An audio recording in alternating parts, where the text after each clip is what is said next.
Rob. Yeah. Rob, he sounds like he's up there at a very high level of networking. But one of the things that I did before I wrote my book,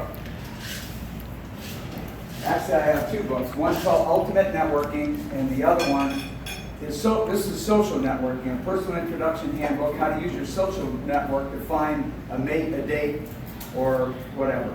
Okay, so I have two books here, Business and Social.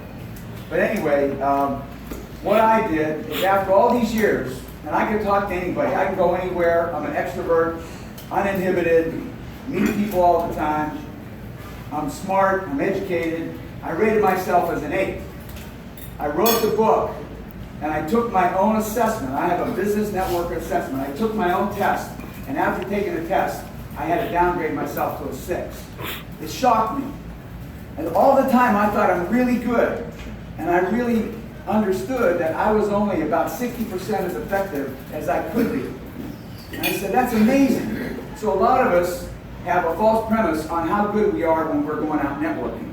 And a lot of times also, people go out networking and they're hoping for something to happen. They want something to happen to them instead of taking charge.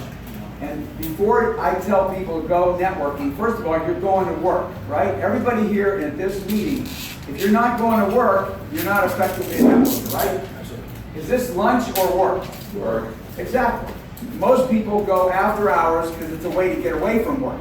Oh, I'm going to go to this networking event. I'm going to go talk to my friends, hang out, and maybe something will happen, right? That's the general consensus. Now, the other thing that I learned, which makes me 20-30% more effective, everywhere I go now, I take a clipboard. And everybody that I talk to, I go from a casual conversation, if they have any import, now I switch to a mini meeting on the spot.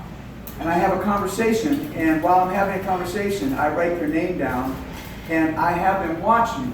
Because how many times do you say, well, I'll call you next week? Mm-hmm. Do they call you next week? No. Or do you say, I'll call, and you don't call because you're busy. So what I do is while I'm talking to that person, I actually write down, I'm going to call you next week, right? And I have them watch me. And I say, I'm going to call you on Monday, okay? And they nod their head. So I'm making a confirmation, and I'm making accountability between me and that connection. Now, not to say that that's going to still ever happen, right? Because things still fall through. We still got to deal with the human race. Now, another book besides mine that I recommend you read is I got my old copy of How to Win Friends and Influence People by Dale Carnegie. That's a classic, age-old book, and I reread it and I said, my goodness. Boy, everybody out there in business needs to read this book, carry it with them, and basically start using these principles, because it's very difficult today with the stress, anxiety, and people are really not helpful as in the old days. Right. Now, the other thing that I do, and I never really did to this extent before, when I meet people out and about, besides introducing myself, I ask them, why are you here and how can I help you? You know, maybe I could connect you with somebody. What are you looking for? Are you looking for resources? Are you looking for more business? What's your business? What kind of a customer are you looking for?